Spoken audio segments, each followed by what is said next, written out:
So hello everyone, I am Vinod Singh and welcome to the current exam. तो आज की class में हम एसएससी 2025 के लिए जीके जीएस की पीआईक्यू सीरीज का लेक्चर नंबर 22 करने वाले हैं। ठीक है, तो चलिए शुरू करते हैं। सो क्वेश्चन नंबर 1, किसकी सलाह पर गांधी जी ने भारत के लोगों को जानने के लिए ब्रिटिश भारत में 1 वर्ष तक यात्रा की?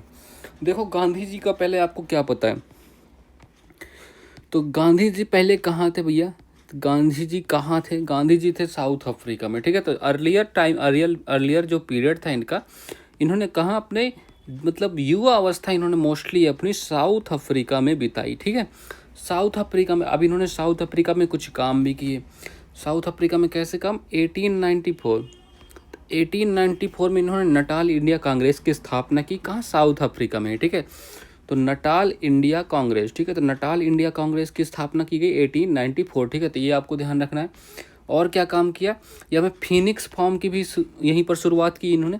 ठीक है, तो फिनिक्स फॉर्म की भी यहीं पर शुरुआत हुई। और एक तो कौन सा फॉर्म था? एक टॉलस्टॉय फॉर्म। ठीक है, तो ये सब इन्होंने कहाँ? साउथ अफ्रीका में ये काम किया। ठीक है, टॉलस्टॉय फॉर्म, ये तो तीनों ये आपको ध्यान रखने, तीनों इंपॉर्टेंट है, क्वेश्चन आते हैं ऐसे। ठीक है, अब ये साउथ अफ्रीका से इंडिया आए। इंडिया कब आए? तो इंडिया ये आ गए। इंडिया आए कब? 9 जनवरी। ठीक है, तो 9 जनवरी 1915। तो 9 जनवरी 1915 आपको ध्यान रखना है। अब ये 9 जनवरी 1915 को आए, इसीलिए 9 जनवरी को कौन सा दिवस मनाते हैं हम लोग? कि इस दिन कहाँ? Return India. ठीक है, तो ये आपको ध्यान रखना है, ये डेट आपके लिए इंपॉर्टेंट है, रिटर्न इंडिया। इसीलिए हम इस दिन प्रवासी भारतीय दिवस मनाते हैं, प्रवासी भारतीय दिवस। ठीक है, तो प्रवासी भारतीय दिवस 9 जनवरी को मनाया जाता है। अच्छा, इस बार जो 2025 वाला हुआ था, तो ये कहाँ सेलिब्रेट किया था? हमने इसको सेलिब्रेट किया था उड़ीसा में। ठीक है, इस प्रोग्राम का आयोजन उड़ीसा में हुआ और इसमें चीफ गेस्ट कौन थे? Trinidad and Tobago. ठीक है, त्रिनिदाद एंड टोबैगो यहाँ के जो प्रेसिडेंट थे वो इसके हेड थे। ठीक है, मतलब इसके चीफ गेस्ट थे। ठीक है, प्रवासी भारतीय दिवस के। तो ये तो आपका करंट अफेयर वाला क्वेश्चन हो गया। तो रिटर्न इंडिया 9 जनवरी 1915 को ये इंडिया आ गए। ठीक है, अब इनको, अच्छा, इनके पॉलिटिकल गुरु कौन थे यहाँ पर? तो इनके पॉलिटिकल गुरु, तो गांधी जी के जो पॉलिटिकल गुरु थे कौन थे? तो गोपाल कृष्ण जी के गोखले। ठीक है, गोपाल कृष्ण गोखले, इनका नाम आपको ध्यान रखना है। तो गोखले जी थे इनके पॉलिटिकल गुरु। तो इन्होंने कहा भैया एकदम से मत कूदो। ठीक है, एकदम से आप मत कूदो, थोड़ा घूम फिर लो, देख सुन लो क्या हाल चाल है। यही होता है ना, मतलब कि आप पहले प्रीवियस ईयर क्वेश्चन देख लो, ऐसे डायरेक्ट आप सीजीएल का पेपर थोड़ी दे सकते हो। आप प्रीवियस ईयर देख लो, सिलेबस देख लो क्या क्या हो सकता है। तो वो आपको देखने की सलाह दी किसने? गोखले साहब ने गांधी जी को।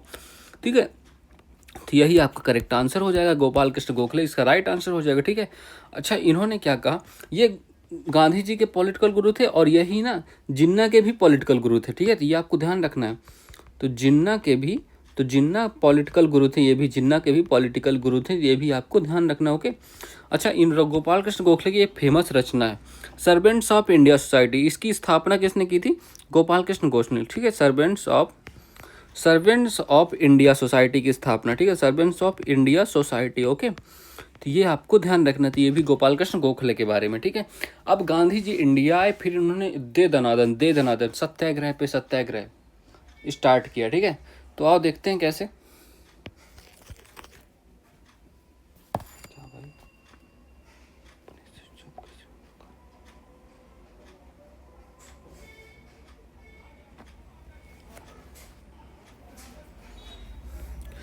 ठीक है, तो अब गांधी जी आ गए इंडिया। तीनों देखो 1917 से शुरुआत की, 1917 में, देन 1918। ये 3 डेट बहुत इंपॉर्टेंट है, इन्हीं में कंफ्यूज होता है इंसान। ठीक है, 1917, 18 और 18। ठीक है, इन तीनों के बारे में हम करने वाले हैं। देखो 17 में क्या हुआ? 17 में इन्होंने चंपारण सत्याग्रह, तो गांधी जी ने चंपारण सत्याग्रह किया। ठीक, चंपारण सत्याग्रह। ओके, तो ये आपको ध्यान रखना, चंपारण सत्याग्रह हो गया 1917 में। ठीक है, अच्छा, यहाँ पर ये किसके बुलाने पर गए थे? इनको किसने इनवाइट किया था? इनवाइट करने वाले कौन थे? ये क्वेश्चन आ चुका है सीजीएल में। राजकुमार शुक्ला है ना, तो राजकुमार शुक्ला जी ने इनको इनवाइट किया कि भैया आइए गांधी जी, थोड़ा देखिए ये सब। ठीक है, तो ये पहला सिविल डिसोबिएंट मूवमेंट था, गांधी जी का फर्स्ट सीडीएम था। ठीक है, तो ये आपको ध्यान रखना है। और किस लिए था? ये था तीन कठिया पद्धति। तीन कठिया पद्धति क्या है सर? देखो तीन कठिया, तीन कठिया ऐसे, तीन कठिया पद्धति मतलब 3/20। किसानों को अंग्रेज लोग, देखो यूरोप से आए थे अंग्रेज लोग। यूरोप में क्या था, किस ये जो इंडिया की नील थी ना, इंडिया की नील, नील की खेती जो होती थी वो ब्लू कलर, तो वहाँ यूरोप में बहुत ज़्यादा पसंद आने लगा लोगों को। तो ये ब्रिटिश क्या चाहते थे, इसकी और ज़्यादा खेती करवाया जाए और इसको उठाया जाए, यूरोप पहुँचाया जाए। तो सबसे ज़्यादा जो मोस्टली था ना बंगाल में, तो बंगाल में यहाँ पर बहुत अच्छी खेती होती है। बंगाल इन सब चीज़ों के लिए बहुत ही उपजाऊ था, क्योंकि आपको पता है वहाँ का क्या सीन है। तो बंगाल में कहा ये तीन कठिया पर कि आप अपने ज़मीन के 20 में से 3 भाग पर सिर्फ नील की खेती करोगे। तो इस पद्धति के विरोध में, ठीक है, इसका विरोध करने के लिए गांधी जी ने ये सत्याग्रह चंपारण, ठीक है, ये चंपारण सही से लिखा नहीं है, तुम लोग कुछ बोल भी नहीं रहे हो, तो चंपारण सत्याग्रह हुआ, ठीक है, चंपारण सत्याग्रह हो गया। 1917 का खेल खत्म, ठीक है, तो ये आपको ध्यान रखना है। अब 1918 में क्या हुआ? 1918 में देखो 1918 में क्या हुआ? अहमदाबाद मिल स्ट्राइक। सर इसमें क्या हुआ? तो अहमदाबाद मिल स्ट्राइक, आपको ध्यान रखना, मिल स्ट्राइक, ओके। तो इसमें क्या हुआ? ये गांधी जी का पहला क्या था? फर्स्ट हंगर स्ट्राइक, पहला भूख हड़ताल, ठीक है, फर्स्ट हंगर स्ट्राइक थी। तो ये आपको ध्यान रखना, फर्स्ट हंगर स्ट्राइक हो गई, ओके। चलो अब इसमें क्या हुआ था? इसमें हुआ था कि यही मतलब देखो, पहले इनको बोनस मिला करता था, प्लेग का जो कर्मचारी होते थे यहाँ पर, तो इनको प्लेग बीमारी के लिए बोनस दिया जाता था, बोनस, ठीक है, तो बोनस दिया जाता था प्लेग बीमारी के लिए, इस ये बोनस था। तो इस बोनस को बढ़ाने की बात चल रही थी कि यहाँ के जो मजदूर थे वो कह रहे थे 50% कर दो, बढ़ा के 50% कर दो, क्योंकि इस समय पहला विश्व युद्ध चल रहा था, तो उससे बहुत ज़्यादा प्रभाव पड़ रहा था। तो बोनस को बढ़ाने की बात करी थी। तो यहाँ पर एक किसी मजदूर की बहन ने, ठीक है, किसने इनवाइट किया था? एक कोई मजदूर था, उन्हीं की बहन का, अनुसुईया साराबाई, ठीक है, तो अनुसुईया साराबाई ने इनको यहाँ इनवाइट किया, ठीक है। तो ये आपको ध्यान रखना है। तो गांधी जी ने मतलब इन्होंने कहा 50% हमें चाहिए, बट वो 20% देने को तैयार थे, बट गांधी जी ने आई मध्यस्थता कराई, इन्होंने 30% पर डन करा दिया, ठीक है, ना तुम्हारा ना हमारा, 30% डन करते हैं। तो ये हो गया इसमें खेल, ठीक है, ये हो गया। चलो और नेक्स्ट करते हैं। अब नेक्स्ट किसकी बात करते हैं? 1918 में एक और कौन सा सत्याग्रह हुआ? खेड़ा सत्याग्रह, ठीक है। तो खेड़ा सत्याग्रह के बारे में बताओ सर। खेड़ा सत्याग्रह, ओके, खेड़ा सत्याग्रह ये अपनी तरह का पहला नॉन कोऑपरेटिव मूवमेंट था, ठीक है, फर्स्ट नॉन कोऑपरेटिव, ठीक है, असहयोग आंदोलन, ठीक है। तो ये आपको ध्यान रखने, सब तीनों बहुत ही ज़्यादा इंपॉर्टेंट है, और इनका क्रम से लगाने में क्रोनोलॉजी पूछ लेता है, कभी कुछ पूछ लेता है। तो इसमें ये किस लिए था? क्रॉप फेलियर के लिए था, ठीक है, मतलब क्रॉप फेलियर हो गया था, तब भी इनको वो कर देना पड़ रहा था, तो इसके विरोध में ये खेड़ा सत्याग्रह भी हुआ, ठीक है। तो ये सब आपको ध्यान रखना है, बस इतना याद रखिएगा, ओके। चलिए, तो option number D correct answer है। गोपाल कृष्ण गोखले जी ने ब्रिटिश भारत में एक बार घूमने की सलाह दी गांधी जी को। चलिए क्वेश्चन नंबर 2 करते हैं। निम्नलिखित में से कौन सी 2 तिथियों पर विषु पड़ता? विषु समझते हो? इक्विनॉक्स, इक्विनॉक्स समझते हो क्या? चलो पहले देखते हैं क्या होता है। अच्छा, आपने कैपलर के नियम तो पढ़े होंगे, इसका पहले कैपलर के नियम देख लो। मैंने अगर पहले कराए हैं तो ठीक है, बट कैपलर के नियम देखना जरूरी है ये क्वेश्चन करने से पहले। तो कैपलर ने देखो ग्रहों की गति के बारे में 3 नियम दिए। उन तीनों नियम को पहले देखो। सभी ग्रह सूर्य के चारों ओर अंडाकार कक्षाओं में घूमते हैं, ये जैसे घूम रहे हैं, ठीक है। तो पृथ्वी भी ग्रह है, सूर्य, और तो ये अंडाकार कक्षा, देखो ये जो कक्षा है ना, ये जो कक्षा है आपकी अंडाकार कक्षा में घूम रही है, जिसमें सूर्य एक फोकस पर होता है। दूसरा नियम क्या है? एक ग्रह और सूर्य को मिलाने वाली रेखा समान समय में समान क्षेत्र पर, मतलब देखो ये ठीक है, इसका क्षेत्र मतलब ये, अगर इसका टाइम समान है ना, मैं आपको कैसे समझाऊं, अगर देखो ये अर्थ यहाँ से यहाँ तक जाने में इतना कितना 1 घंटे लेती है, एक और लेती है, तो 1 घंटे में, जो 1 घंटे में आगे भी जितनी यात्रा करेगी, भले ही ये पतला हो जाए, दूर जाए या कम, बट ये एरिया जो हमेशा सेम होगा, ठीक है। टाइम देखो, सेम टाइम पे एरिया जो सेम एरिया कवर करने वाली, ये समझ लो, बस हो गया। ज़्यादा आप सेम क्षेत्र, समान क्षेत्रफल कवर करेगी समान समय में, इतना ध्यान रखो बस। तीसरा नियम क्या है? किसी ग्रह की परिक्रमा अवधि का वर्ग उसकी कक्षा के आकार के समानुपाती होती है, ठीक है। तो ये सब आपको बस इतना ध्यान रखना है, तीनों नियम आपको ध्यान रखने हैं। अब देखो ये क्या सीन है सर इसका। अच्छा देखो, सीजन्स क्यों कैसे होते हैं? ये अर्थ रोटेट करती है और रेवोलेट करती है अपने अक्ष पे, ठीक है। तो ऋतुएं कैसे होती हैं, मतलब ये जो घूम रही है सर, देखो। तो देखो भैया, आप पहले सीजन कैसे होते हैं, सर, सीजन आपके कैसे होते हैं। तो इनमें दो फैक्टर काम करते हैं, एक सीजन या ऋतुएं कहते हैं, ऋतुएं कह लो तुम लोग। तो ऋतुओं के कारण किसके कारण होते हैं, एक फैक्टर होता है रेवोल्यूशन, जो आप अर्थ अपने अच्छे पे जो घूम रही है ना, उसको रेवोल्यूशन कहते हैं। रेवोल्यूशन हो गया। दूसरा जो अर्थ का टिल्टपन है, मतलब कितना झुकी है, जो अर्थ टिल्ट है ना, उसके बारे में बात करिए। तो रेवोल्यूशन कितना टाइम लगता है अर्थ को, 365 दिन, पूरा करेक्ट बता दो, 6 घंटे 9 मिनट, ठीक है। 365 दिन 6 घंटे 9 मिनट, इतना टाइम लगता है। अब ये जो 6 घंटे का एक्स्ट्रा टाइम लगता है ना, तो 4 साल में एक बार लीप ईयर मनाया जाता है इसी के चक्कर में, ठीक है। और टिल्ट कितना होती है अर्थ, तो 23.5 डिग्री अपने अच्छे पे, देखो। तो ये जैसे अर्थ है, तो ये आपके एक्सिस हो गई अर्थ की, तो ये 23.5 डिग्री, ठीक है। तो ये 23.5 डिग्री हो गई, ठीक है। तो ये 23.5 डिग्री, ये वाला कोड जो होता है ना, 23.5 डिग्री अपनी अक्ष पर टिल्ट होती है, ठीक है। इसी चक्कर में क्या होता है, सीजन्स होते हैं, दिन, ठीक है। तो ये आपको ध्यान रखना है। और डे और नाइट कैसे होते हैं, डे या जो नाइट होते हैं वो किस चक्कर में होते हैं, वो सर रोटेशन के चक्कर में होते हैं, जो अर्थ सूर्य के और चारों ओर घूमती है, ठीक है। तो रोटेशन के चक्कर में होते हैं डे और नाइट, इसमें कोई ज़्यादा रॉकेट साइंस नहीं है, ठीक है। तो ये ध्यान रखिएगा। अब चलो हम करते हैं अपना क्वेश्चन।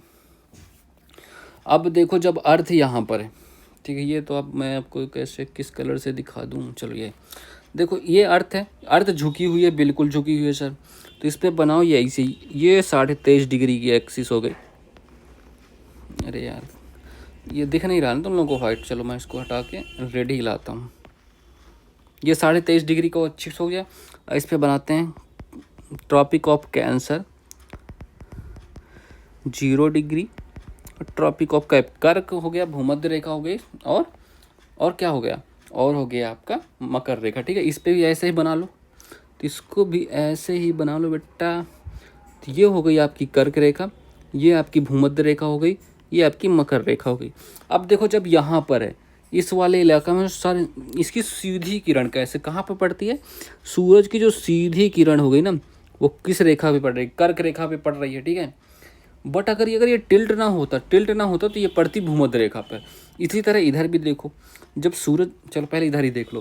तो अब इसको क्या कहते हैं, इस दिन ना जब कर्क रेखा पर सीधी रेखा पड़ती है सूरज की, तो नॉर्थ हेमिस्फीयर में, ये जरूरी है आपको ध्यान रखना, नॉर्थ हेमिस्फीयर में लॉन्गेस्ट डे होता है आपका। तो लॉन्गेस्ट डे होता है कहाँ, नॉर्थ हेमिस्फीयर में, ठीक है। तो लॉन्गेस्ट डे हो गया, और शॉर्टेस्ट नाइट हो गई, तो ये तो आपको पता है ना, शॉर्टेस्ट नाइट हो गई, ये तो आपको ध्यान ही रखना, ठीक है। लॉन्गेस्ट डे हो गया, और इसी को हम क्या कहते हैं, अयनांत, समर सॉलिस्टिस, मतलब ग्रीष्म अयनांत के नाम से जाना जाता है। तो ग्रीष्म अयनांत, ठीक है। तो ग्रीष्म अयनांत के रूप में आप जानते हो, ये 21 जून को होता है, ठीक है। 21 जून को नॉर्थ हेमिस्फीयर में होता है। इसका अपोजिट देखो, तो ये दिसंबर 21 को विंटर, तो ये शीत अयनांत इसको कहते हैं, हिंदी में शीत अयनांत, ठीक है। इसमें क्या होता है सर, इसमें पड़ती है आपकी सूरज की सीधी किरण मकर रेखा पे। तो नॉर्थ हेमिस्फीयर में ठंडियाँ आ जाती हैं, ठीक है। तो नॉर्थ हेमिस्फीयर में ठंडियाँ आती हैं, ठीक है। तो ये आपको ध्यान रखना है। इस दिन क्या होती है, नॉर्थ हेमिस्फीयर में लॉन्गेस्ट नाइट होती है, इतनी बड़ी होती है, सबसे बड़ी रात होती है। इस रात को आप बहुत काम कर सकते हो, मतलब जो काम करना हो, मतलब पढ़ाई लिखाई कर सकते हो, सिलेबस वगैरह देख सकते हो, ठीक है, वो समझो जो काम है। चलो, तो ये दोनों क्लियर हो गए। अब आते हैं ऑटम पे, ये इक्विनॉक्स पे होते हैं, ठीक है। तो इक्विनॉक्स ये 23 सितंबर, ठीक है, 23 सितंबर ये डेट तो लिखी हुई है। इस दिन क्या पड़ती है, आपकी सीधे सूरज की सीधी किरण कहाँ पड़ती है, भूमध्य रेखा पर, ठीक है। भूमध्य रेखा पर पड़ती है इधर सीधी किरण, और इधर भी ऐसे ही होता है, भूमध्य रेखा पे ही सीधी किरण पड़ती है सूरज की, ठीक है। तो इस दिन क्या होता है, equal day and equal night, ठीक है। तो इक्वल डे एंड नाइट, ठीक है। तो ये आपको दिन रात बराबर होते हैं, क्योंकि भूमध्य रेखा पर सीधी किरण पड़ती, इस दिन भी सेम केस होता है, इक्वल डे एंड नाइट, ठीक है। तो इक्वल डे एंड नाइट, ये आपको ध्यान रखना है, ओके। चलो, तो इसीलिए इसको इक्विनॉक्स कहते हैं। ये 2 दिन होता है, सितंबर 23 और मार्च 21, ठीक है। तो ये दोनों डेट आपको ध्यान रखना है, बस इतना ही आपको इस क्वेश्चन में याद रखना है, और बाकी अब हम सब कुछ कर चुके हैं, ठीक है। तो ऑप्शन नंबर कौन सा करेक्ट होगा, ऑप्शन नंबर कौन सा करेक्ट होगा, हमने क्या देखा, एक तो हो गया 23 सितंबर और 21 मार्च, ठीक है। 23 सितंबर और 21 मार्च हो गया, 21 मार्च 23 सितंबर, option number C correct answer. Okay, ये ध्यान रखिएगा, बस होगी, इतना ही ध्यान रखना। चलो तो क्वेश्चन नंबर 3 करते हैं। निम्नलिखित में से कौन सा निकाय भारत के किसी भी राज्य का नाम बदलने के लिए अधिकृत है? बताओ भाई, किसकी आदेश पे नाम बदला जा सकता है भारत के किसी राज्य पर? अच्छा, तो कॉन्स्टिट्यूशन का पार्ट 1 क्यों? क्योंकि इसी में तो सारा खेल है हमारा। तो ये इसमें आर्टिकल 1 to 4, ठीक है, तो 1 to 4 1 से आर्टिकल 4 तक इसमें क्या है given? Union and it's territory, ठीक है।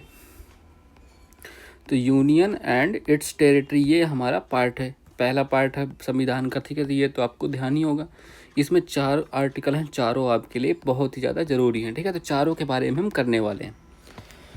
चलिए पहले करते हैं। अच्छा, आर्टिकल पहले जो हमारे लिए ज़रूरी है वो करते हैं, ठीक है। आर्टिकल नंबर 3, आर्टिकल 3 में बात की गई है। आर्टिकल 3 में क्या, इसमें क्या, फॉर्मेशन ऑफ स्टेट्स, ठीक है। तो फॉर्मेशन ऑफ स्टेट्स, तो फॉर्मेशन ऑफ स्टेट, किसी भी स्टेट का फॉर्मेशन कैसे होगा, क्यों होगा, तो ये सब हम आर्टिकल 3 में देखने वाले। देखो इसमें क्या क्या बात कर सकते हैं। इसमें हमने देखा है, या तो आप किसी स्टेट को बाइफरकेट कर रहे हो, मतलब तोड़ने के लिए, तो बाइफरकेट मतलब 2 स्टेट, मतलब तोड़ कर 2 स्टेट बना रहे हो, ठीक है। तो बाइफरकेट हो गया, एक तो ये हो गया। और या तो किसी स्टेट का एरिया को बढ़ा रहे हो, इंक्रीज कर रहे हो, और डिक्रीज कर रहे हो किसी स्टेट का, ठीक है। तो ये हो गया इसमें। और क्या हो गया, किसी भी स्टेट का नाम चेंज, ठीक है। तो नेम चेंज भी कर सकते हो इसी आर्टिकल के थ्रू, ठीक है। तो ये आपको ध्यान रखना है। ओके, चलो अब देखो इसमें क्या है, राज्य का नाम बदलना पूछा गया। अब ये राज्य नाम बदलना, एरिया चेंज करना, बाइफरकेट करना, ये किसके द्वारा होगा, ये कौन कर सकता है? इसका प्रस्ताव हम कहाँ, पार्लियामेंट के द्वारा करवा सकते हैं, पार्लियामेंट में। तो पार्लियामेंट में सिंपल मेजोरिटी से ये करवा सकते हैं, ठीक है। तो पार्लियामेंट में हम सिंपल मेजोरिटी से पास कराएंगे, ठीक है। तो ये आपको ध्यान रखना, सिंपल मेजोरिटी, ठीक है। तो ये भी क्वेश्चन आ चुका है कि सिंपल मेजोरिटी होती है या स्पेशल मेजोरिटी होती है। तो ये आपको ध्यान रखना, सिंपल मेजोरिटी से हम किसी स्टेट का एरिया वगैरह हम चेंज कर सकते हो। तो ऑप्शन नंबर कौन सा करेक्ट है? डी, पार्लियामेंट आपका राइट आंसर हो गया, ठीक है। अब पार्ट 1 में कौन से आर्टिकल बचे, तो बाकी आर्टिकल भी डिस्कस कर ही लेते हैं, हम यहाँ तक कर रहे हैं। जो आर्टिकल 1 में क्या है, तो आर्टिकल 1 में बताओ भाई, आर्टिकल 1 में किसी को पता है क्या है? तो ये defines India as union of states, ठीक है। तो ये आपको ध्यान रखना है।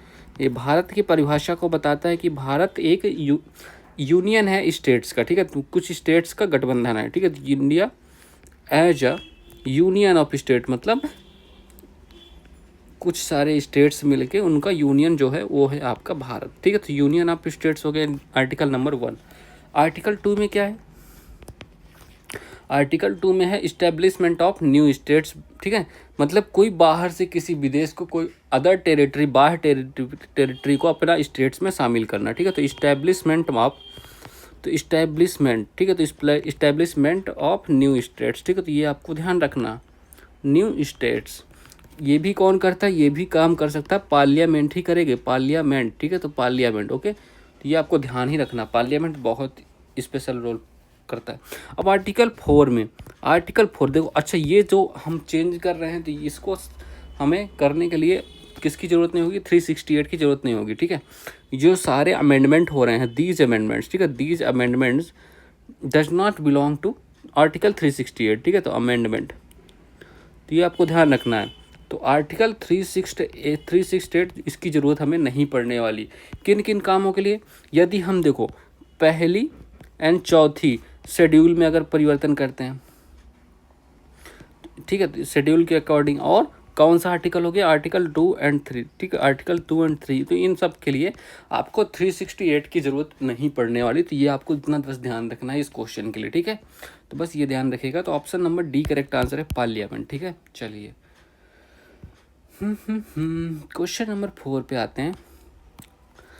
राज्य पुनर्गठन आयोग की स्थापना कब की गई, जिसमें बड़े भाषाई समूहों के आधार पर राज्यों के निर्माण की सिफारिश की गई? राज्य पुनर्गठन आयोग, इसके बारे में मैंने आपको बताया था। देखो स्टेट रीऑर्गेनाइजेशन, ठीक है। तो स्टेट के जो रीऑर्गेनाइजेशन है, इसके लिए हमने कितने कमेटी पढ़े थे? अगर आपने पढ़े थे तो ठीक है, आपका आंसर करो, अदरवाइज आप चुपचाप देखो, ठीक है। तो स्टेट रीऑर्गेनाइजेशन के लिए हमने 3 कमेटी पढ़ी, तीन कमीशन, ठीक है। 3 कमीशन मेनली हमने किए, ठीक है। पहला कमीशन कौन सा था? पहला कमीशन यहीं पे लिख दें क्या? चलो यहीं पे कर देते हैं, ठीक है। तो पहला कमीशन था आपका एस.के. धर कमेटी, एस.के. धर कमीशन या कमेटी कह दो, ठीक है। तो एस.के. धर कमीशन, तो ये एस.के. धर आयोग था। इसमें क्या हुआ, इन्होंने तो साफ मना कर दिया सर कि हम नो लिंग्विस्टिक बेसिस पे कोई राज्य नहीं बनेगा। नो टू लिंग्विस्टिक, ठीक है। लिंग्विस्टिक स्टेट्स को इसने नो कह दिया, मना कर दिया साफ बिल्कुल कि चलो हटो, ऐसा कुछ नहीं होने वाला। ये कब का आयोग है? 1948 में बना था ये आयोग। इसने साफ मना कर दिया, मतलब कि भैया नहीं, बिल्कुल नहीं। हाँ, बट इसने एक सलाह दी थी कि आप एडमिनिस्ट्रेटिव कन्वीनियंट के आधार पर बना सकते हो। अब एडमिनिस्ट्रेटिव कन्वीनियंट मतलब कैसा हो गया, इसका मतलब क्या हो गया, मतलब आप एडमिनिस्ट्रेशन करने में अगर कोई दिक्कत आ रही है तब बताओ, ऐसे भाषा के आधार पर तो हम नहीं करेंगे, ठीक है। तो ये आधार, अच्छा ऐसा काम हो चुका है, एडमिनिस्ट्रेटिव कन्वीनियंट के आधार पर राज्य बन सके, बन चुके हैं। बंगाल का जो बाइफर्केशन हुआ था, बंगाल को तोड़ा गया था, पार्टीशन हुआ था, वो इसी के आधार पर तो किया गया था अंग्रेजों द्वारा। यही बताया उन लोगों ने कि हमें दिक्कत हो रही है संभालने में तुम सबको, तो बीच से तोड़ देते हैं। तो ये तो था, ये तो चलो ध्यान रखना, ठीक है इसको। तो ये आपको ध्यान रखना, एस.के. धर कमीशन हो गया, एक तो ये हो गया। और दूसरा कौन सा है? दूसरा आप लिखो, दूसरा जे.बी.पी. कमीशन, जे.बी.पी. कमेटी, ठीक है। जे.बी.पी. कमेटी, सर इसमें कंपनी क्या लिख रहा हूँ, तो जे.बी.पी. कमेटी, ठीक है। तो ये आपको ध्यान रखना, ये कब आया सर? ये भी आया आपका 1948 में, ठीक है। अब इसने क्या कहा, इसमें कौन कौन थे देखो, इसमें कौन कौन थे, तो एक तो JLN हो गए, जवाहरलाल नेहरू, ठीक है। तो जवाहरलाल नेहरू साहब हो गए। और कौन थे इसमें भैया? वल्लभ भाई पटेल हो गए, तो वल्लभ भाई पटेल हो गए, वी पटेल, ठीक है। और तीसरे पट्टाभी सीतारमैया, ठीक है। तो ये तीनों नाम ध्यान रखना है, पट्टाभी सीतारमैया, ठीक है। तो ये आपको ध्यान रखना है, 3 लोग थे इस कमेटी में, इन्हीं के नाम पर जे.बी.पी. कमेटी का नाम पड़ा। इन्होंने भी कहा नो फॉर लिंग्विस्टिक स्टेट्स, मतलब भाषा के आधार पर तो कोई सुन ही नहीं रहा, तो लिंग्विस्टिक स्टेट्स इन्होंने भी मना कर दिया, साफ मना किया, कहे चलो हटो, तुम भी क्या फालतू बात लेके आते रहते हो। चलो अब क्या हुआ, अब यहाँ से हो गई समस्या। अब आया 1953 का साल। देखो जब ये सब होता रहा ना, तो लोगों में आक्रोश बढ़ता रहा। 1953 में क्या हुआ, कौन थे, प्रोटेस्ट हुई थी, है ना। तो आंध्र प्रदेश में काफ़ी ज़्यादा प्रोटेस्ट चल रहा था, ठीक है। तो आंध्र प्रदेश में काफ़ी ज़्यादा प्रोटेस्ट चल रहा था, काफ़ी लोग उत्सुक थे। तो यहाँ पर कौन थे, एक प्रमुख नेता पोट्टी श्रीरामुलु, जिनकी प्रतिमा भी बनाई गई है अमरावती में, है ना। तो श्रीरामुलु,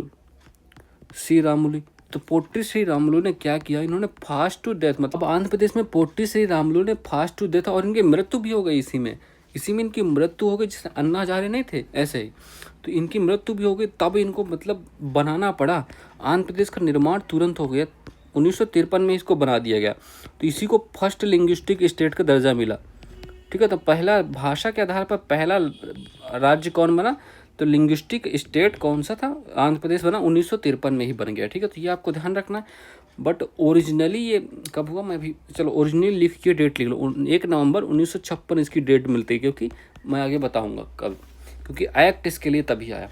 अब इसके बाद हमारा कौन सा कमीशन आया, तुरंत बनाया गया फजल अली आयोग, ठीक है। तो फजल अली आयोग, तो फजल अली कमीशन, सर ये कब आया, सर ये भी आया आपका 1953 में ही, जैसे ये घटना घटी ये भी आ गया, तो 1953 में आया। इसमें कौन थे प्रमुख नेता, देखो एक तो फजल अली ही हो गए, फजल अली हेड हो गए इसके, ठीक है। एक फजल अली, H.N. कुंजरू हो गए, H.N. कुंजरू का नाम ध्यान रखिएगा, H.N. कुंजरू हो गए। और तीसरे K.M. पन्नीकर, ठीक है, K.M. पन्नीकर, ठीक है। तो ये तीनों राज्य इसमें 3 मेंबर थे, ठीक है। तो फजल अली कमीशन में 3 मेंबर थे, ये भी आपको देना। इसने क्या कहा, इसने कहा कि भैया बना लो यार, तुम लोग इतने परेशान हो, तो लिंग्विस्टिक स्टेट बनाने के लिए इसने मंजूरी प्रदान की कि भैया चलो ठीक है डन। बट लेकिन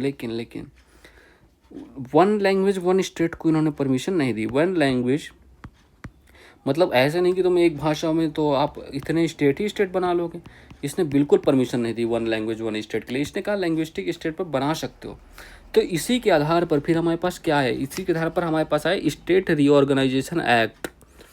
स्टेट रीऑर्गेनाइजेशन ये आपको ध्यान रखना है, ये आपको बहुत महत्वपूर्ण है। स्टेट रीऑर्गेनाइजेशन एक्ट कब आया?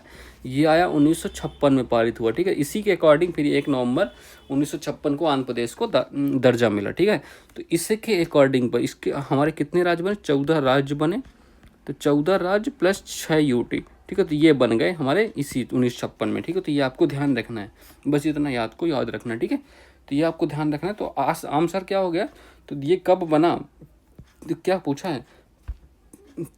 राज्य पुनर्गठन की स्थापना कब की, जिसमें बड़े भाषाई समूह निर्माण। अच्छा, इसका राज्य पुनर्गठन आयोग, ठीक है। तो आयोग तो यही है, ठीक है, आयोग यही है 1953 में, दिसंबर 1953 आपको इसका करेक्ट आंसर रखना है, ठीक है, दिसंबर 1953, ठीक है। चलो क्वेश्चन नंबर 5 करते हैं। भारत में विधानसभा या विधान परिषद की बैठक के दौरान यदि गण पूर्ति नहीं है तो सदन को स्थगित करना या बैठक को निलंबित करना किसका कर्तव्य? गण पूर्ति समझते हो? क्योरम, गण पूर्ति ये क्योरम होता है। क्योरम क्योरम क्या होता है सर? क्योरम ही तो नहीं पता, क्योरम बताता हूँ। चलो, तो क्योरम क्या होता है? सबसे पहले तो ये बताओ किस आर्टिकल में है, पहले इसकी परिभाषा देख लो। इसका ये स्मॉलेस्ट नंबर है। क्योरम एक प्रकार का स्मॉलेस्ट नंबर है। देखो, स्मॉलेस्ट नंबर ऑफ मेंबर्स, ठीक है। तो स्मॉलेस्ट नंबर ऑफ मेंबर्स कि इतने मेंबर होंगे तभी ये बैठक सफल होगी। किसी भी मीटिंग के लिए, मतलब संसद के सदन के लिए, ये स्मॉलेस्ट नंबर प्रेजेंट होना चाहिए। मतलब देखो, अगर लोकसभा ये कितना होता है? ये 10% होता है। मान लो तुम्हारे पास लोकसभा में 100 सदस्य हैं, तो अगर 10 मेंबर से भी कम उपस्थित हैं लोकसभा में, तो अब उस दिन बैठक नहीं हो सकती संपन्न। मतलब क्योरम कंपलसरी है, ठीक, किसी बैठक के लिए। तो ये किस आर्टिकल में है? तो आर्टिकल नंबर 100, आर्टिकल नंबर 100 की भी क्लास 3 में इसको उल्लेख मिलता है, ठीक है। तो ये आपको ध्यान रखना है। क्लास 1 में क्या है? क्लास 1 में देखो, 100 के जो क्लास 1 है इसमें है वोटिंग, ठीक है। जो अब ये इतना इम्पोर्टेंट नहीं है, बट वोटिंग इन हाउस ये आपको ध्यान रखना है। यहाँ पे बात आ गई है तो बट ये पता भी हो जाए आपको, ठीक है। तो ये आपको ध्यान रखना है। अब क्लॉज 3 की बात करते हैं, ठीक है। तो इसमें आर्टिकल नंबर 100 की क्लॉज 3 में कोरम की बात की गई है, ठीक है। अब ये तो हम संसद के लिए, सेंटर के लिए कर रहे हैं ना, सेंटर के लिए, बट हमें क्या विधानसभा विधान परिषद की बात करनी है। तो मैंने आपको एक ट्रिक बताई थी, आप 89 जोड़ो, 89 जोड़ोगे तो 189 में है इसके विधान परिषद के बारे में, ठीक है, क्योरम के बारे में, ठीक है। तो ये आपको ध्यान रखना है। तो क्योरम फॉर विधान परिषद, तो क्योरम फॉर विधानमंडल, ये आपको ध्यान रखना है, ठीक है।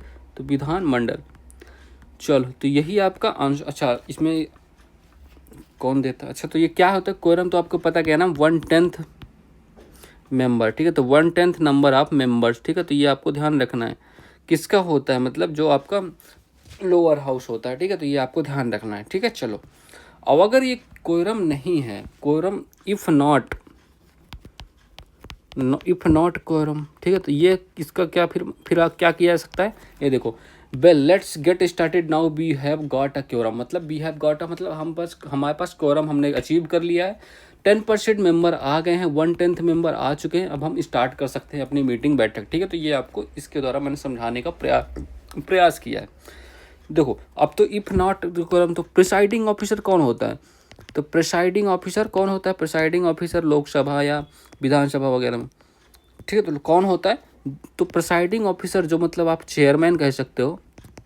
तो चेयरमैन या और कौन हो सकता है? चेयरमैन या स्पीकर, ठीक है। तो चेयरमैन या स्पीकर ही होता है, अध्यक्ष, ठीक है। तो ये लोग क्या कर सकते हैं? ये एडजॉर्न द मीटिंग, मतलब मीटिंग को भंग कर सकते हैं, एडजॉर्न। तो ये आपको ध्यान रखना है, एडजॉर्न द मीटिंग। तो यही तो क्वेश्चन था आपका, है ना। तो ये आपको बिल्कुल ध्यान रखना है क्योरम के बारे में, आर्टिकल नंबर 100। तो ऑप्शन नंबर कौन सा करेक्ट है? बी नंबर करेक्ट है, स्पीकर या chairman is the right answer for. अच्छा, एक और चीज़ होती है प्रोरोगेशन। सर ये प्रोरोगेशन क्या होता है? प्रोरोगेशन, तो प्रोरोगेशन के बारे में बताओ। प्रोरोगेशन क्या होता है? इसको हम सत्रावसान कहते हैं हिंदी में। ये कौन करता है? ये स्पीकर नहीं कर सकता। सत्रावसान जो होता है ना, सत्रावसान मतलब होता क्या है? सेशन खत्म करना, किसी भी सेशन को खत्म, मतलब बिल वगैरह पास हो गया, अब उस सेशन का कोई काम नहीं, तो सेशन एंड करना, सेशन एंड करना ही सत्रावसान कहलाता है। ये किस आर्टिकल में? Article number 85। तो आर्टिकल नंबर 85 में है, लेकिन ये कर कौन सकता है? ये काम करता है बाई प्रेसिडेंट, प्रेसिडेंट के द्वारा ये किया जाता है, ठीक है। प्रेसिडेंट किसी चीज़ का, किसी सत्र का सत्रावसान कर सकता है। और एक चीज़ है, एक और है डिजोल्यूशन। अच्छा, डिजोल्यूशन कौन कर सकता है? डिजोल्यूशन मतलब भंग करना, बिल्कुल ख़त्म ही करना, ख़त्म, टाटा बाय बाय, है ना, तो ख़त्म करना, ये डिजोल्यूशन भी प्रेसिडेंट ही करता है भाई, प्रेसिडेंट ही किया जा सकता है, ठीक है, प्रेसिडेंट।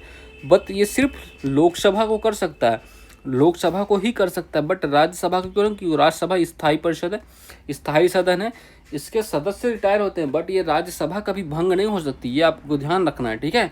चलिए, आंसर नंबर कौन सा? बी नंबर करेक्ट आंसर हो गया इसका, बस इतना ही तो आपको देखना है। चलिए आ जाइए, क्वेश्चन नंबर 6, पर्वतीय वर्षा के संबंध में निम्नलिखित में से कौन सा कथन सही है? आपको टाइप्स ऑफ रेनफॉल में करा देता हूँ, ठीक है, टाइप्स ऑफ रेनफॉल हमने नहीं किया अभी तक, तो आ जाओ, तो टाइप्स ऑफ रेनफॉल करते हैं। टाइप्स ऑफ रेनफॉल, वर्षा के प्रकार, ठीक है, तो ये मेनली कितने, तीन तरह की होती हैं, ठीक है, तीन तरह में। पहले कौन सी होती है? कन्वेंशनल। कन्वेंशनल तो आप समझते हो गया आई थिंक, कन्वेंशनल रेन, ठीक है, कन्वेंशनल को हम संवहनी, ठीक है, संवहनी भी कहते हैं, आप हिंदी में अगर लिखना चाहो संवहनी लिख लेना, ठीक है। दूसरी, पहली हो गई संवहनी कन्वेंशनल, दूसरी कौन सी है? दूसरी है ओरोग्राफिक या पर्वतीय, ठीक है, तो ओरोग्राफिक रेन या पर्वतीय, ठीक है, तो इसी को हम पर्वतीय रेन के पर्वतीय वर्षा के रूप में जानते हैं, ठीक है, तो ओरोग्राफिक रेन हो गया। तीसरा कौन सा? तीसरा आपका साइक्लोनिक रेन, मतलब चक्रवाती वर्षा, तो साइक्लोनिक रेन, ठीक है, तो इन तीनों रेन के बारे में कर लेते हैं जल्दी से, फटाक से आ जाओ। तो कन्वेंशनल रेन क्या होता है? कन्वेंशनल रेन में होता है, जो सबसे पहले होता है कंडक्शन। कंडक्शन सर क्या है? कंडक्शन के द्वारा क्या होता है? कंडक्शन मतलब होता है हीटिंग ऑफ अर्थ। जब सूरज की एनर्जी, जब सूरज गर्म करता है पानी, तो अर्थ होती है हीट, इसी को कहते हैं heating of surface, heating of earth, ठीक है, तो हीटिंग ऑफ अर्थ, ये कंडक्शन हो गया, ये आपको ध्यान रखना, हीटिंग ऑफ अर्थ हो गया, ठीक है। अब फिर कन्वेक्शन, कंडक्शन के बाद कन्वेक्शन। कन्वेक्शन क्या है? अब कन्वेक्शन होता है वर्टिकल ट्रांसफर ऑफ हीट, मतलब वर्टिकल ट्रांसफर ऑफ हीट। अब इसका क्या मतलब हुआ? इसका मतलब हुआ, देखो, अब यहाँ पर पानी गर्म हुआ, अरे यार, ये पानी गर्म हुआ, अब ये ऊपर की ओर जा रहा है गर्म होकर, ठीक है, तो ऊपर की ओर चल दिया। फिर इसके बाद आया एडवेक्शन। एडवेक्शन का क्या होता है सर? एडवेक्शन मतलब हॉरिजॉन्टल ट्रांसफर ऑफ हीट, ठीक है, तो हॉरिजॉन्टल ट्रांसफर ऑफ हीट, ठीक है, तो हॉरिजॉन्टल ट्रांसफर, तो ये भी आपको ध्यान रखना, ट्रांसफर ऑफ हीट, ठीक है, तो ये इतना बस ध्यान रखना है। जैसे आपको लू जो चलती है ना, एडवेक्शन का ही उदाहरण है, ये क्वेश्चन आया था सीजीएल में, लू किसका उदाहरण? एडवेक्शन का उदाहरण, ठीक है, तो ये आपको ध्यान रखना है। तो देखो, हीट हुआ, इवेपोरेट हुआ, हीट हुआ, देन इवेपोरेशन हुआ, इवेपोरेशन हुआ, देन बादल बन गए, देन क्लाउड बन गए, ठीक है, तो क्लाउड बन गए और देन आपकी वर्षा हो गई। देखो, ये देखो, यहाँ सूरज से एनर्जी आई, यहाँ से हीट हुआ, पानी ऊपर गया वाष्प बन के, वही वाइब्रेशन से बादल बने और बादल ने फिर जम के वर्षा, तो ये कन्वेक्शनल रेन हो गई, आपकी जो ज़्यादातर देखने को मिलती है। अब दूसरी आपकी ओरोग्राफिक रेन है। सर, ओरोग्राफिक रेन, पर्वतीय वर्षा। पर्वतीय वर्षा में क्या होती है? देखो, ये कोई पर्वत है, तो इधर से कोई आई, मॉइस्चराइजर लेकर हवा आती है, तो यहीं पर टकरा के यहाँ पर बादल बनाती है। और ये बादल कैसे बादल बनते हैं आपको पता है? चलो, तो यहीं पे बादल बन के यहाँ भयंकर खूब तगड़ी वर्षा करते हैं, मतलब नॉर्मल नहीं, तगड़ी। और ये वाला एरिया क्या कहलाता है? ये हमको रेन शैडो एरिया कहते हैं, रेन शैडो एरिया, ठीक है, तो रेन शैडो एरिया के नाम से यहाँ, क्योंकि यहाँ पर एक भी बारिश नहीं होती, जो आपको वेस्टर्न घाट में देखने को मिलता है ज़्यादातर यही होता है, ठीक है, तो इसको ओरोग्राफिक रेन कहते हैं, ठीक है, तो पर्वतीय वर्षा। यहाँ पे देख सकते हो, ये हवा आई, यहाँ पर ऊपर चढ़ के यहाँ पर बादल का निर्माण किया और यहीं पर तकरीबन इधर एक भी वर्षा नहीं, ये आपका रेन शैडो एरिया हो गया, ठीक है, इसको कहते हैं हम ओरोग्राफिक रेन, ठीक है। अब साइक्लोनिक रेन क्या होता है? देखो, साइक्लोन के द्वारा जो वर्षा होती है, जो साइक्लोन के द्वारा घूम घूम के वर्षा होती है, ऐसे साइक्लोन के फॉर्मेशन से वर्षा जो होती है, उसको हम साइक्लोनिक रेन। इसमें हम किस प्रकार के बादल देखने को मिलते हैं, ये हमने करा था। इसमें हम बादलों के नाम लिखो, क्यूमुलो निम्बस, ठीक है, तो क्यूमुलो निम्बस बादल है, ठीक है, तो क्यूमुलो निम्बस क्लाउड, ठीक है, तो ये आपको ध्यान रखना है। ओके, चलो, इतना आपको ध्यान रखना है। ये साइक्लोनिक रेन आपका क्लियर हो गया, ठीक है, तो ये है साइक्लोनिक रेनफॉल। हवा आती है, इधर से साइक्लोन फॉर्मेशन, ऊपर क्यूमुलो निम्बस बादल बनते हैं और नीचे जम के वर्षा करते हैं, ठीक है, तो ये आपने देखा होगा। चलो, ठीक है, तो इतना आपको ध्यान रखना। अब आते हैं अपने क्वेश्चन पे। क्वेश्चन क्या है? यह मुख्य, अब देखो, पर्वतीय वर्षा के संबंध में कौन सा कथन सही? यह मुख्य रूप से गर्मियों के दौरान होता है और कांगो बेसिन में भूमध्य रेखीय उदासी पर।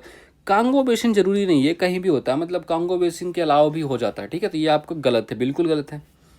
इस प्रकार की वर्षा तब होती है जब गर्म आर्द्र हवाएं पर्वत श्रृंखला पर टकराती हैं। बिल्कुल सही बात है, यही तो सही है। यह वर्षा भारी होती है लेकिन कम अवधि की होती है। कम अवधि की, अत्यधिक स्थानीय, स्थानीय बिल्कुल भी नहीं है, और न्यूनतम मात्रा में बादलों से जुड़ी होती है। न्यूनतम नहीं, मैक्सिमम, मैक्सिमम भैया, तगड़ी वर्षा होए। इस प्रकार की वर्षा की विशेषता समुद्री नमी ले जाने वाली हवाओं के मौसमी उलटफेर से होता है ना। ये भी गलत है, ठीक है। तो option number B correct answer है, ठीक है। तो ये बताया ना, जब हवाएं आती हैं गर्म और आर्द्र, पर्वत से टकराती हैं, ऊपर चढ़ती हैं, फिर यहाँ बादल बनाती हैं, यहाँ वर्षा कर देती है, यही तो आपकी पर्वतीय वर्षा हो गई, ठीक है। चलिए क्वेश्चन नंबर 7वां करते हैं। निम्नलिखित में से किस शासन काल के दौरान चतुर्थ बौद्ध परिषद में बौद्ध धर्म दो संप्रदायों हीनयान और महायान में विभाजित हो गया? ये बताओ। देखो हमने क्या देखा था, हमने देखी थी बुद्धिस्ट काउंसिल। बुद्धिस्ट काउंसिल के बारे में बताओ। बुद्धिस्ट काउंसिल, अब बुद्धिस्ट काउंसिल कर ही लेते हैं अच्छे से। अब ट्रिक के साथ करेंगे सर, बिल्कुल ट्रिक के साथ करेंगे, है ना। बिना ट्रिक के तो आपको मज़ा ही ना आए। तो पहली लिखो, पहली हो गई, दूसरी हो, अरे क्या हो गया, शिट, दूसरी हो गई, तीसरी हो गई और चौथी हो गई। पानी पड़ गया था यार थोड़ा इस पे स्क्रीन पे, इस वजह से हो गया। चलो तो पहली किसके काल में हुई थी पहले? तो पहली कहाँ हुई थी ये बताओ। मैंने आपको ट्रिक बताई थी, राज वैशाली को लेके, है ना। तो राज वैशाली को लेके कहाँ गया था? पाटलिपुत्र। तो पाटलिपुत्र गया और फिर क्या, फिर उसने कुंडली लगा ली, मतलब कुंडलवन।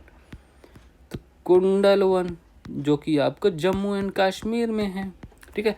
तो राज से क्या हो गया? राजगृह, ठीक है। तो राजगृह, पहली हुई राजगृह में, दूसरी हुई वैशाली में, तीसरी पाटलिपुत्र, चौथी कुंडलवन, ठीक है। तो राज वैशाली को लेके पाटलिपुत्र गया और कुंडली लगा ली, ठीक है। तो ये आपको ध्यान रखना है। अब टाइम पीरियड भी इंपॉर्टेंट है इनके लिए। टाइम पीरियड क्या हो गया? टाइम पीरियड लिखो तुम लोग। टाइम पीरियड है, पहली हुई थी 483 BC में, ठीक है। 483 BC में, फिर 100 साल बाद हुई लगभग 383 BC में दूसरी, फिर ठीक है। फिर कौन सी? 250 BC में हुई। तो 250 BC में फिर चौथी लास्ट कब हुई? 72 AD, ठीक है। 72 AD, ये आपको ध्यान रखना है। टाइम पीरियड भी पूछा जाता है एग्जाम में, ठीक है। 70 AD आपको इतना ध्यान रखिएगा। चलो अब शासन काल किसका? ए के बताया था ना मैंने कि ए के ये ट्रिक है इसकी। ए के मतलब अजात शत्रु हो गया, अजात शत्रु, ठीक है। तो पहला राज्य कौन सा? पहली बौद्ध काउंसिल किसके काल में? अजात शत्रु के काउंसिल काल में। दूसरा जो वैशाली में हुई थी वो किसके? कालाशोक, ठीक है। तो कालाशोक के काल में हुई थी, कालाशोक हो गया। तीसरा कौन सा है? तीसरा आपका अशोका। तो एक, ठीक है। चौथा कौन सा? कनिष्क, ठीक है। तो ये आपको ध्यान रखना है, आपको ध्यान रहेगा, बिल्कुल रहना चाहिए, क्योंकि मैंने ट्रिक से अच्छे से बता दिया। एक, बस इतना ही आपको ध्यान रखना है। अब इसमें अध्यक्ष कौन था? अध्यक्षों के नाम भी तो भाई इंपॉर्टेंट है। अध्यक्ष कौन सा है? MSMB, आपको ये ध्यान रखिए, MSMB का नाम ध्यान रखना। ये सर कैसे? M से क्या हो गया? महाकश्यप। तो महाकश्यप, ठीक है। तो महाकश्यप हो गया पहले के अध्यक्ष।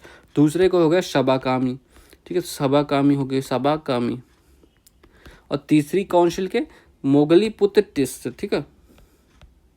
तो मोगली पुत्र टिस्ट, ठीक है। तो मोगली पुत्र टिस्ट, ये आपको ध्यान रखना है। और चौथा कौन हो गया? चौथा आपके वासुमित्र हो गए, ठीक है। तो वासुमित्र हो गए, ठीक है। ये चारों नाम आपको ध्यान रखना है। ये चारों काउंसिल मैंने करा दी।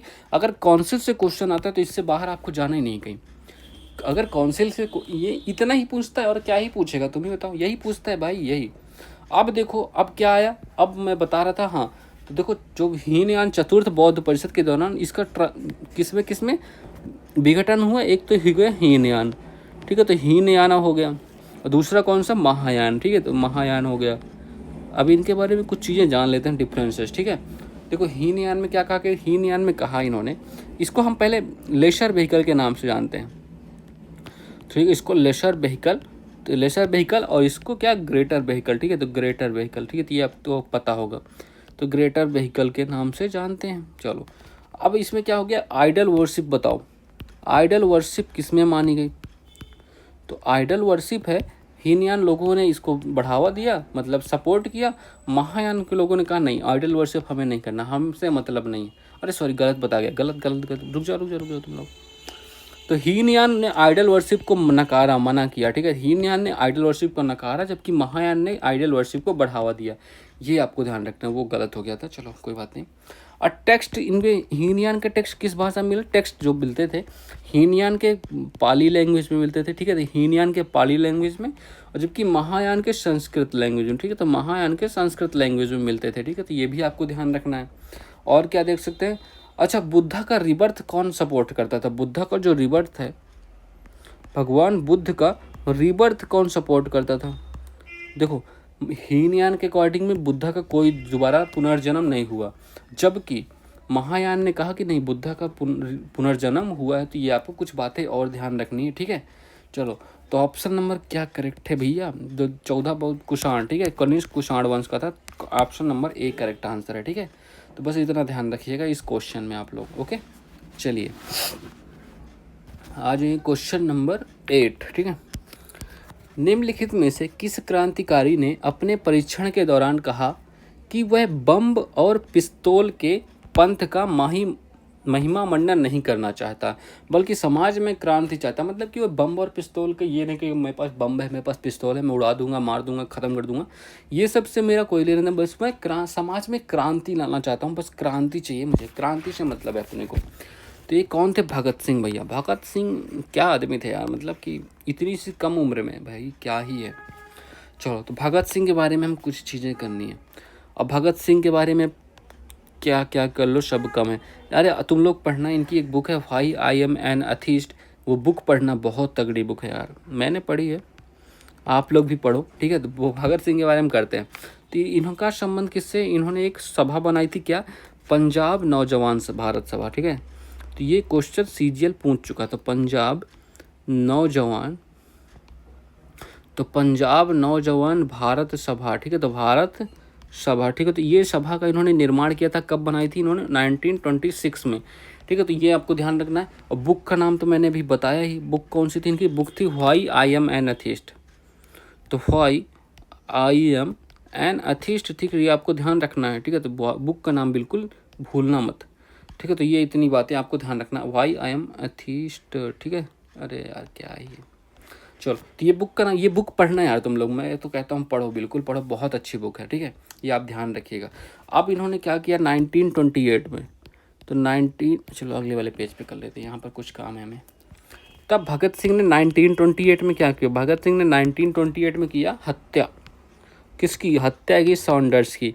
तो सॉन्डर्स कहता भैया मुझे क्यों पेला, क्योंकि सॉन्डर्स गलती में मारा गया, इसको कन्फ्यूजन में ये मारा गया बेचारा, क्योंकि ये भगत सिंह चाहते थे मारना किसको, साइमन कमीशन जब आया था, साइमन कमीशन में साइमन गो बैक के नारों लगाते समय लाला लाजपत राय पर लाठीचार्ज हुआ था, तो उसके हत्यारे को मारना था, बट सॉन्डर्स मर गया धोखे से, गलती से, कन्फ्यूजन में मर गया बेचारा। तब ये हो गया। तो अब 1929 में क्या हुआ, फिर 1929 में हुआ, इन्होंने बम कांड किया, मतलब कहाँ, सेंट्रल लेजिस्लेटिव, तो सेंट्रल लेजिस्लेटिव, तो लेजिस्लेटिव बम कांड, ठीक है। तो लेजिस्लेटिव असेंबली में बम फेंका इन लोगों ने। कौन कौन थे यहाँ भैया, कौन कौन उपस्थित थे यहाँ पे, उपस्थित थे भगत, एक तो भगत सिंह हो गए, प्लस कौन थे, बटुकेश्वर दत्ता, तो बटुकेश्वर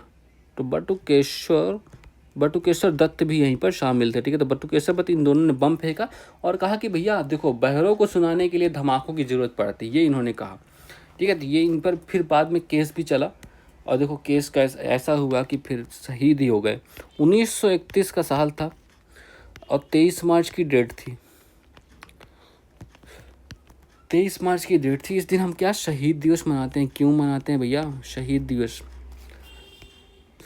दिवस मनाते हैं भैया, क्यों, क्योंकि इसी दिन किसको फांसी की सजा हुई थी, भगत हो गई, तो भगत सिंह हो गए हमारे, प्लस सुखदेव जी हो गए, एंड प्लस राजगुरु, इन तीनों को फांसी दी गई।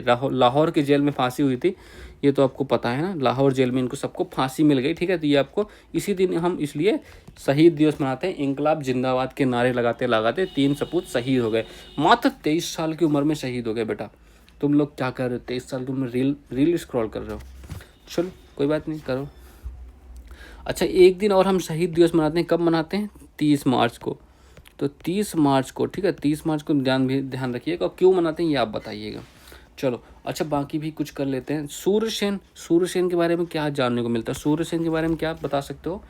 तो सूर्यसेन ये एक चिटगांव आर्मरी रेड हुई थी ना, तो चिटगांव जो शस्त्रागार षड्यंत्र हुआ था, चिटगांव लूटपाट हुई थी, ये कहो चिटगांव आर्मरी रेड, ठीक है, तो ये आपको ध्यान रखना है। तो आर्मरी रेड ये डाली गई थी, इसके प्रमुख नेता कौन थे? सूर्यसेन थे, ठीक है। ये 1930 में हुई थी, 1930 में इसका आयोजन हुआ, ये आपको ध्यान रखना है। और इसके देखो इनको सूर्यसेन को और क्या कहते थे? ये तो अभी ठीक है, चलो हट जा। तो सूर्यसेन को हम मास्टर दा के रूप में मास्टर दा के नाम से भी जानते थे। अच्छा इस आर्मरी रेड में महिलाओं की बहुत ही अच्छी भूमिका थी, वुमेन पार्टिसिपेशन बहुत ज़्यादा था। तो कुछ वुमेन का नाम लिख लो क्योंकि ये एग्जाम में पूछा जाता है। एक तो हो गई प्रीति लता, हो गई प्रीति लता जी, और कौन सी? ये दोनों कल्पना दत्ता, ठीक है। तो ये दोनों वुमेन बहुत ही ज़्यादा इंपॉर्टेंट है, इन दोनों का नाम आप मत भूलिएगा चिटगांव शस्त्रागार से, ठीक है। ये यहीं से आपको ध्यान रखना है। एक तो ये हो गया, सूर्यसेन हो गया। सचिंद्रनाथ सन्याल, इनके बारे में बताओ, इनका संबंध कहाँ से है? इनका संबंध भैया सचिंद्रनाथ सन्याल का संबंध है किससे? हिंदुस्तान रिपब्लिक एसोसिएशन, ये पार्टी कब बनी? ये सोसाइटी 1924 में बनी, ठीक है। तो 1924, अरे यार ये पानी कहाँ से आ जाता है, ठीक है। तो 1924 में बनी, इसको साफ ही कर देता हूँ। तो 1924, ठीक है, 1924 में बनी, ठीक है। तो ये आपको ध्यान रखना है। ये कहाँ इसकी स्थापना हुई थी हिंदुस्तान रिपब्लिक एसोसिएशन के? 1924 में, अरे वो तो लिख चुके हैं, कानपुर में, ठीक है। तो कानपुर में इसकी स्थापना हुई। इसमें प्रमुख नेता कौन थे? और योगेश चंद का नाम भी आपको ध्यान रखना है, योगेश चंद, ठीक है। इन्होंने ही कौन सा कांड किया था? आगे चल के इन्होंने काकोरी कांड किया, जिस वजह से इनको ये अपना एसोसिएशन बंद करना पड़ा, डिसमिस कर दिया गया, ठीक है, डिसमिस हुआ। देन फिर इन्होंने कौन सा बनाया? इन्होंने बनाया, इसी का नाम चेंज कर दिया, मतलब कि HSRA, Hindustan socialist Republic association, HSRA का निर्माण हुआ। इसका निर्माण कब हुआ? 1928 में। 1928 में कहाँ? 1928 में आपको फिरोज शाह कोटला में इसके निष्ठा हुई। बट इसमें मेन नेता कौन थे? चंद्रशेखर आज़ाद जी, ठीक है। तो आज़ाद इसमें प्रमुख नेता रहे। तो ये आपको ध्यान रखना है, मैंने पूरी कहानी इनकी बता दी। अब बरिंद्र कुमार घोष के बारे में भी जान ही लो, अभी ये क्यों रह जाएं अकेले। चलो मैं यहीं पे लिख दूँ क्या? चलो यहीं पे लिख दूँ, ज़्यादा कुछ है नहीं इनके बारे में वैसे। आ जाओ, तो इनके बारे में मैं लिखता हूँ, यहीं पर लिख देता हूँ। चलो, इन्होंने बनाई थी एक जुगांतर सोसाइटी की रचना की, जुगांतर सोसाइटी की स्थापना की। बस इतना याद रखना है इनके बारे में, जुगांतर सोसाइटी, ठीक है। जुगांतर JU है, युगांतर नहीं है, JU जुगांतर, ठीक है। तो ये बस ध्यान रखना है आपको। चलो, तो option number A correct answer है, भगत सिंह। अब नेक्स्ट क्वेश्चन करते हैं, क्वेश्चन नंबर 9। उस भौगोलिक स्थल का नाम क्या है जो यूरोप और अफ्रीका के बीच सीमा का काम करता है? अब बताओ भैया, ये हम बात करने जा रहे हैं स्ट्रेट की। स्ट्रेट का क्या होता है हिंदी में? स्ट्रेट का नाम होता है जल डमरू मध्य। तो जल डमरू मध्य, ठीक है, इसको हम जल डमरू मध्य के रूप में जानते हैं इस हिंदी में। अब स्ट्रेट होता क्या है? ये एक नैरो बॉडी होती है, नैरो वाटर बॉडी होती है एक तो, ठीक है। तो नैरो वाटर बॉडी होती है, नैरो वाटर बॉडी। सर इसका क्या मतलब हुआ? नैरो वाटर बॉडी का बिल्कुल मतलब हुआ, इसका मतलब हुआ नैरो वाटर बॉडी जो कनेक्ट करती है दो लार्ज वाटर को, दैट कनेक्ट्स। बहुत क्वेश्चन आते हैं स्ट्रेट से, दो that connects water bodies, large water bodies, ठीक है। तो दो बड़ी वाटर बॉडीज को कनेक्ट करते हैं, लार्ज वाटर बॉडीज, ठीक है। तो ये आपको मैं भी कराता हूँ, समझा दूंगा कैसे क्या सर बता रहे हैं, ठीक है। अब देखो मैं आपको एक दिखाता हूँ, मैप में देख लो। ये जैसे स्ट्रेट ऑफ मलक्का है, ये स्ट्रेट ऑफ मलक्का, यहाँ पे देखो, तो ये दो वाटर बॉडी, एक नहर जैसे है, दो वाटर बॉडीज़ को कनेक्ट करती है। कौन से? एक तो आपकी ये देखो ऊपर कौन सा, ये आपका अंडमान सी है, तो अंडमान सी, एंड दूसरा कौन सा? अंडमान सी, यहाँ पर साउथ चाइना सी, ठीक है। तो अंडमान सी एंड साउथ चाइना सी को ये कनेक्ट करता है, तो साउथ चाइना सी को, ठीक है। तो साउथ चाइना सी को कनेक्ट करता है, और ये स्ट्रेट ऑफ मलक्का के नाम से जाना जाता है। तो ये आपको ध्यान रखना है, बस यही पूछा था एग्जाम में बेटा, ठीक है। तो स्ट्रेट ऑफ मलक्का भी हो गया आपका, और कौन सा? Straight of Hormuz. ये इसका देखो, ये किसके बीच है? ये है आपका स्ट्रेट ऑफ हॉर्मुज। एक तो गल्फ ऑफ ओमान हो गए, गल्फ ऑफ ओमान, ठीक है। तो गल्फ ऑफ ओमान, ये वाला जो खाड़ी, ये गल्फ ऑफ ओमान है, और ऊपर ये जो क्या है, ये इसको पर्शियन गल्फ, ठीक है। तो पर्शियन गल्फ के नाम से, पर्शियन गल्फ। तो इन दोनों को कनेक्ट करता है Persian gulf and Gulf of Oman को कनेक्ट करता है स्ट्रेट ऑफ हॉर्मुज, ठीक है। ये ध्यान रखिएगा। बाब अल मंडेब इसके बारे में करते हैं। एक तो ये तो आपका रेड सागर है, तो रेड सी हो गया, रेड सी और गल्फ ऑफ एडन, ठीक है। तो ये हो गया गल्फ ऑफ एडन, ठीक है। तो गल्फ ऑफ एडन, यार यहीं पे लिख देता हूँ, चलो। तो Red Sea and Gulf of Aden को कनेक्ट करता है कौन? बाब अल मंडेब। इसी को हम क्या कहते हैं? इसी को हम आंसुओं का द्वार करके कहते हैं, गेट ऑफ टीयर्स, ठीक है। तो गेट ऑफ टीयर्स ये क्यों कहते हैं सर? क्योंकि यहाँ पर रहते हैं कौन? वो समुद्री लुटेरे, ठीक है। समुद्री लुटेरे रहते हैं और वो आंसू निकाल लेते हैं बेटा, अगर यहाँ से निकलोगे ना तो आंसू निकाल लेते हैं आपके। चलो, एक तो ये हो गया। अब स्ट्रेट ऑफ जिब्राल्टर, इसके बारे में करना। ये देखो स्ट्रेट ऑफ जिब्राल्टर है, अटलांटिक ओशियन को कनेक्ट करता है और मेडिटेरियन सी को, ठीक है। इसी के बारे में क्वेश्चन है। क्या क्वेश्चन है आपका? देखो पहले, तो यूरोप और अफ्रीका के बीच सीमा का काम करता है। ये यूरोप हो गया और ये आपका अफ्रीका हो गया, तो इन दोनों के बीच सीमा के रूप में स्ट्रेट ऑफ जिब्राल्टर, ठीक है। तो ये भी आपको ध्यान रखना है। भूमध्य सागर की कुंजी के रूप में जाना जाता है, ठीक है। तो यहाँ से काफ़ी ज़्यादा व्यापार होता है हमारा, तो ये आपको ध्यान रखना। अटलांटिक ओशियन और मेडिटेरियन सी के बीच आपका स्ट्रेट ऑफ जिब्राल्टर हो गया, ठीक है। और क्या देखेंगे? Suez canal. सुएज कैनाल देखो, सुएज कैनाल यहीं पे देख लो, ये है देखो सुएज कैनाल। ये किसको किसको कनेक्ट करती है? सुएज कैनाल आपको कनेक्ट करती है, एक तो मेडिटेरियन सी हो गई और रेड सी। तो मेडिटेरियन सी हो गया, तो मेडिटेरियन सी एंड रेड सी को कनेक्ट कौन करता है? सुएज कैनाल, ठीक है। तो ये ऐसे ही क्वेश्चन बनते हैं बेटा, ठीक है। अब कौन सा? बेरिंग स्ट्रेट, बहुत ही ज़्यादा इंपॉर्टेंट है। ये वाली जो स्ट्रेट है ना, ये स्ट्रेट है, इसको हम कहते हैं बेरिंग स्ट्रेट। कहीं मैप है हमारे पास? मैप नहीं है यार हमारे पास, चलो। तो इसी को हम कहते हैं बेरिंग स्ट्रेट। अगर इधर देखो तो यहाँ पे इधर आ जाएगा इसके बगल में, तो इसको हम क्या कहते हैं? बेरिंग स्ट्रेट के नाम से जानते हैं, ठीक है। तो बेरिंग बहुत ही ज़्यादा इंपॉर्टेंट है, बेरिंग स्ट्रेट। तो बेरिंग स्ट्रेट हो गया। ये किसको किसको कनेक्ट करती है? ये कनेक्ट करता है ऊपर, यहाँ पर कौन सा? यहाँ पर है एक चुकची सी, ठीक है। तो चुकची सी जो आपका कहाँ है? आर्कटिक ओशियन में, ठीक है। तो आर्कटिक ओशियन में है चुकची सी, ये आपको ध्यान रखना है। और किसको कनेक्ट करता है? आर्कटिक ओशियन, चुकची सी एंड नीचे यहाँ पर कौन सा? यहाँ पर आपका है बेरिंग सी, ठीक है। तो बेरिंग सी इन दोनों को कनेक्ट करता है और इसको हम बेरिंग स्ट्रेट के नाम जानते हैं। तो ये आपको ध्यान रखना है, ठीक है। तो ये रूस और यूएसए को बीच में बॉर्डर का काम करता है, रूस और यूएसए। क्योंकि ये जो आपका अलास्का है ना, तो ये जो आपका अलास्का है, ये आपका यूएसए के अंडर आता है, ठीक है। और ये बाकी पूरा कनाडा है, बट अलास्का ये वाला अलग, ये जो बॉर्डर बना है इसके बाद अलास्का यूएसए के अंडर आता है। तो ये भी ध्यान रखना, ठीक है। चलो और दो देख लेते हैं। एक तो ये बोस्फोरस, इस वाली संधि को हम क्या कहते हैं? बोस्फोरस, ठीक है। तो बोस्फोरस, ठीक है। तो बोस्फोरस स्ट्रेट हो गई। ये किसको कनेक्ट करती है? एक तो सी ऑफ मरमरा एंड ब्लैक सी को कनेक्ट करती है, कौन? बोस्फोरस, ठीक है। तो ये भी तो ऑप्शन नंबर, ये देखो बोस्फोरस है ना, जो एक सी ऑफ मरमरा और ब्लैक सी को कनेक्ट करती है, ओके, ठीक है। तो ये आपको बोस्फोरस समझ आ गया। बोस्फोरस किसके बीच है? सी ऑफ मरमरा और ब्लैक सी को कनेक्ट करती है।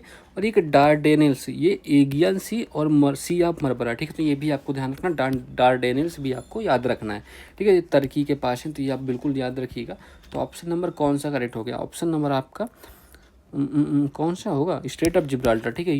क्योंकि अफ्रीका और यूरोप पूछा है ना, तो स्ट्रेट ऑफ जिब्राल्टर इसका करेक्ट आंसर होगा, ठीक है। तो ये आपको ध्यान रखना, ठीक है। चलिए आ जाइए। अब कौन सा क्वेश्चन करते हैं? नेक्स्ट क्वेश्चन कौन सा है आपका? नेक्स्ट क्वेश्चन है आपका क्वेश्चन नंबर 10, ठीक है। क्वेश्चन नंबर 10 करते हैं। भारत के सबसे ऊंचे झरनों में से एक जोग जलप्रपात किस नदी का झरना है? ठीक है, जोग जलप्रपात। वाटरफॉल क्या होता है? तो देखो, अगर वाटरफॉल के लिए क्वेश्चन आता है तो वाटरफॉल का क्वेश्चन क्या पूछा जाएगा? मैक्सिमम या तो पूछा जाएगा किस नदी में है, या तो रिवर पूछा जाएगा, या तो पूछा जाएगा मतलब कि किस स्टेट में, बस यही पूछा जाता है मतलब वाटरफॉल्स के बारे में क्वेश्चन, ठीक है। तो दिखाता हूँ मैं तुम्हें वाटरफॉल्स। ये देखो अपना मैप रहा। सबसे पहले देखो, ये आपके दोनों उत्तराखंड में, ठीक है, उत्तराखंड में है। इनके बारे में बिल्कुल ज़्यादा ध्यान नहीं रखना, ठीक है। अब आते हैं चूलिया मतलब चंबल नदी, ठीक है। चूलिया मतलब चंबल। तो ये चूलिया जो आपका चंबल नदी में है, राजस्थान में है, बॉर्डर में दिख रहा है, बट राजस्थान में ये टोटली स्थित है, ठीक है। तो ये ध्यान रखना है, चूलिया जलप्रपात है, ठीक है। और बाकी एक तो ये महाराष्ट्र में, जो ये महाराष्ट्र है ना, ये महाराष्ट्र में वजराई बहुत ही फेमस है, वजराई महाराष्ट्र में, आपको ध्यान रखना है बिल्कुल। और ये तो ये ध्यान रख, धुआंधार एंड कपिल धारा, धुआंधारा एंड कपिल धारा ये कहाँ है? दोनों देखो पहले तो मध्य प्रदेश में है और दोनों कौन से? नर्मदा नदी पे, ठीक है। तो देखो धुआंधार और कपिल धारा, धुआंधार और कपिल धारा दोनों नर्मदा नदी पर है मध्य प्रदेश में, ठीक है। तो ये ध्यान रखिएगा। और एक कौन सा याद रखोगे? एक तो ये दूध सागर, दूध सागर जो आपका गोवा में है, कौन सी नदी पे है? तो गोवा में मांडवी नदी पे, ठीक है। तो मांडवी रिवर पे गोवा में दूध सागर स्थित है। जोग जलप्रपात, ये है आपका जोग जलप्रपात, इसके बारे में करते हैं। तो जोग जलप्रपात इसको हम क्या और किस नाम से जानते हैं? तो गरसेपा, तो गरसेप्पा नाम से भी जानते हैं, तो गरसेपा नाम से भी जाना जाता है। ये आपको कहाँ स्थित है? कर्नाटक में है, कर्नाटक में है, ठीक है। जोग जलप्रपात कौन सी नदी में है? शरावती, ओके। तो शरावती रिवर में है कर्नाटक में, ये आपको पता चल गया। और दूसरा हाईएस्ट है, ठीक है, सेकेंड हाईएस्ट, ठीक है, सेकेंड हाईएस्ट जलप्रपात है। ये आपको ध्यान रखना। कितनी ऊंचाई है इसकी? इतनी ऊंचाई 464 मीटर, तो 464 मीटर ऊंचाई है लगभग, और सेकेंड हाईएस्ट है। अच्छा हाईएस्ट कौन है? हाईएस्ट आपका ये देख, कुच्चिकल जो है ना, ये आपका हाईएस्ट है। तो ये आपका हाईएस्ट है, ये आपको ध्यान रखना, ठीक है। कुच्चिकल जो आपका है ये आपका हाईएस्ट है। तो बस इतना ध्यान रखना है। एक तो ये दुधमा याद रखिएगा, दुधमा कहाँ है? दुधमा एंड ये आपको ध्यान रखना है, बरेही पानी, ठीक है। दुधमा एंड बरेही पानी दोनों कहाँ हैं आपके? ये दोनों आपके कहाँ बताओ? उड़ीसा में, ठीक है। तो ये उड़ीसा में ध्यान रखना है, ओके। और क्या याद रख सकते हो तुम? हुंडरू याद रखिएगा, हुंडरू जलप्रपात और राजरप्पा, ठीक है। तो ये आपके कहाँ? ये दोनों आपके हुंडरू किस नदी में है? ये आपको पहले ये तो लिख दो, स्वर्ण रेखा, ठीक है। तो स्वर्ण रेखा नदी में हुंडरू जलप्रपात है। ये आपका कहाँ है? झारखंड में, ठीक है। झारखंड में, ये आपको ध्यान रखना है बिल्कुल भी, ओके।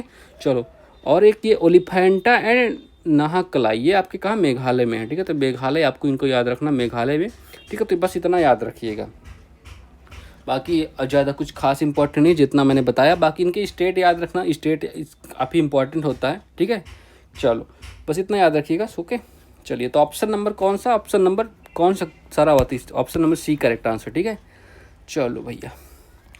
अच्छा, नर्मदा तुंगभद्रा किस रिवर की सहायक नदी? ये कृष्णा की सहायक रिवर है, कृष्णा नदी की सहायक नदी है, ये तो आपको पता है, ठीक है।